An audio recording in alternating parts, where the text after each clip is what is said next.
Ato, sobre tua passagem na seleção brasileira de base. Eu lembro que quando eu era teu atleta, tu citou muito do confronto que...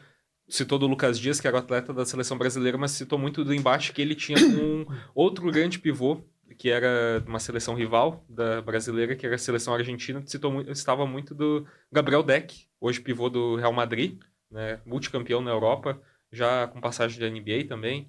E tu citava muito do embate entre os dois desde da base, né? Entre esses dois atletas, como desde pequenos já apresentavam muito potencial. Queria que tu falasse um pouquinho tanto dessa experiência na seleção de base como assistente técnico e também desse confronto entre dois grandes jogadores desde as categorias de base.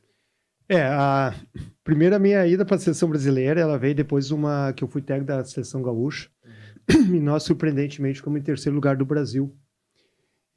Nós ganhamos de uma equipe muito forte, que na época era a seleção de Minas Gerais, que tinha o Raulzinho, o Cristiano Felício, né? Esses jogadores que eram favoritos. E nós, com uma equipe muito aguerrida, a gente conseguiu surpreender e tivemos um destaque como em terceiro lugar do Brasil, né?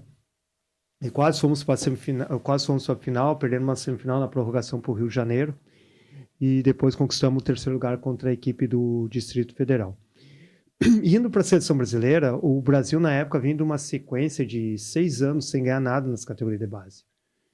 E, na época, quando a gente foi chamado para esse projeto a nível de seleção brasileira, tinha que se ganhar da Argentina. Era algo assim que tinha que ganhar. Todos os esportes são assim hoje em dia. E na época era mais ainda porque não se ganhava mais. Eu acho que no basquete tinha esse gostinho especial porque a Argentina, historicamente, nos últimos anos, né, claro, não, historicamente o Brasil tem essa superioridade, mas nos últimos anos, né, desde o ouro olímpico da geração dourada da Argentina, se teve uma superioridade muito grande desde a base da Argentina, né? Então acho que se criou, né, a partir dali, né, essa vontade de ganhar da Argentina. Exatamente, porque a Argentina, ela deu um passo à frente e a gente meio que estacionou, né? E na época, quando eu fui chamado para fazer parte da comissão técnica, foi bem no período que o Rubem Manhano veio para a seleção adulta, né? Então a gente foi trabalhar em São Sebastião do Paraíso, que era um centro olímpico, em Minas Gerais.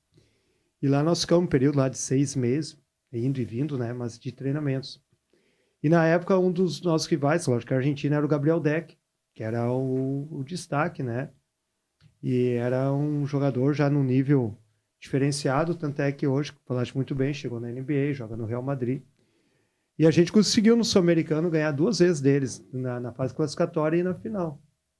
Né? E, então isso ali já deu um up, né? E basicamente toda essa geração que a gente trabalhou na seleção brasileira, 10 jogadores hoje atuam no NBB. Então o trabalho foi muito bacana. Nós somos vice-campeão da Copa América. Nós ganhamos na semifinal do Canadá, que tinha o Andrew Wiggins, que no ano seguinte ele seria o número 1 do draft. E o Canadá chegou naquela Copa América como favorito e a gente conseguiu tirar eles da final.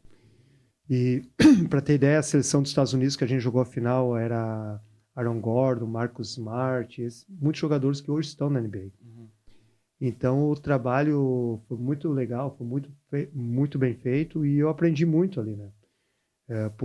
Ali foi um up que eu dei na minha carreira de técnico.